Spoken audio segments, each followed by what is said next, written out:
Hello, everyone. Welcome to the Newsbrowse News broadcast. UPI reports that Cuba's Energy Minister Vicente de la Oliva has declared the country's diesel and fuel oil reserves entirely depleted, leaving the national energy system critically dependent on home-produced crude oil, natural gas, and renewable sources. This severe shortage has led to blackouts lasting up to 22 hours daily in Havana, with the minister calling the situation very tense as summer approaches. Cuban President Miguel Diaz-Canel attributed the 2,000-megawatt electricity shortfall to a criminal siege by the United States, citing threats of irrational tariffs against any nation supplying fuel to Cuba. This comes amidst a public dispute with Washington over a reported $100 million U.S. offer of humanitarian assistance, which Cuba's Foreign Minister Bruno Rodriguez Perea has publicly denied receiving or knowing about, calling it a fable and a lie.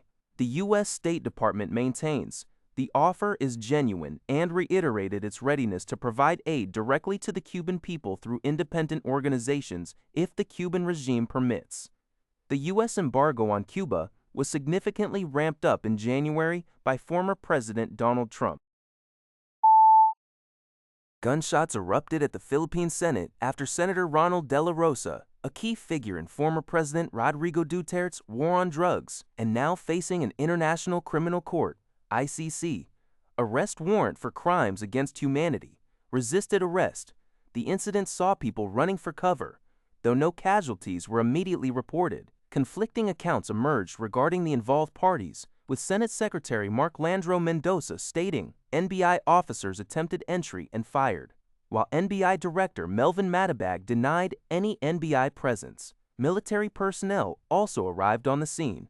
Both Interior Minister John Vic Ramola and President Ferdinand Marcos Jr. called for calm, denying government involvement and assuring De La Rosa that no arrest had been ordered.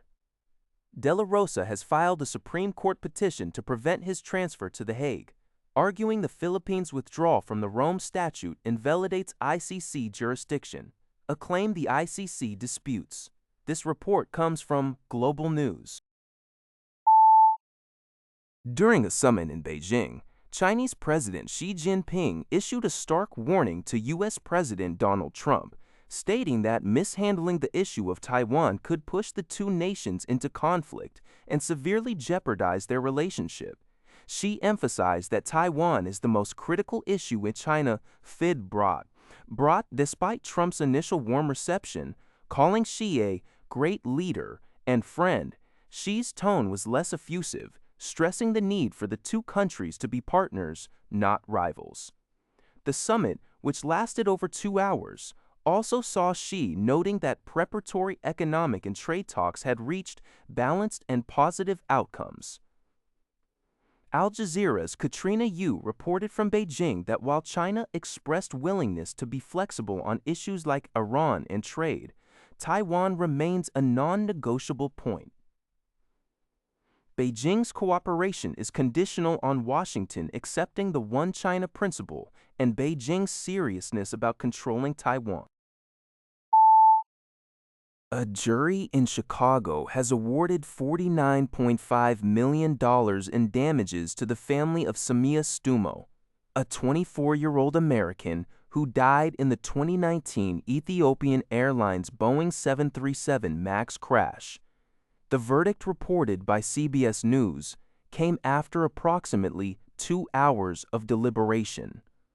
While nearly all other civil lawsuits related to the crash were settled out of court, Stumo's family was unable to reach an agreement with Boeing, leading to the trial, which began on Monday.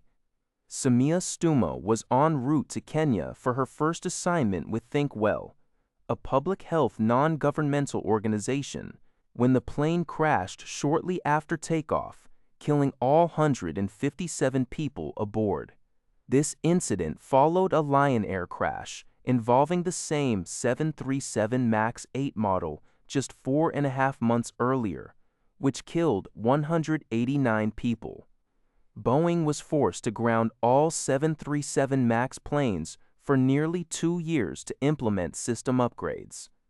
The company had previously faced a criminal fraud charge related to the crashes. agreeing to pay over $1.1 billion in fines and an additional $445 million in compensation to victims' families to avoid criminal prosecution.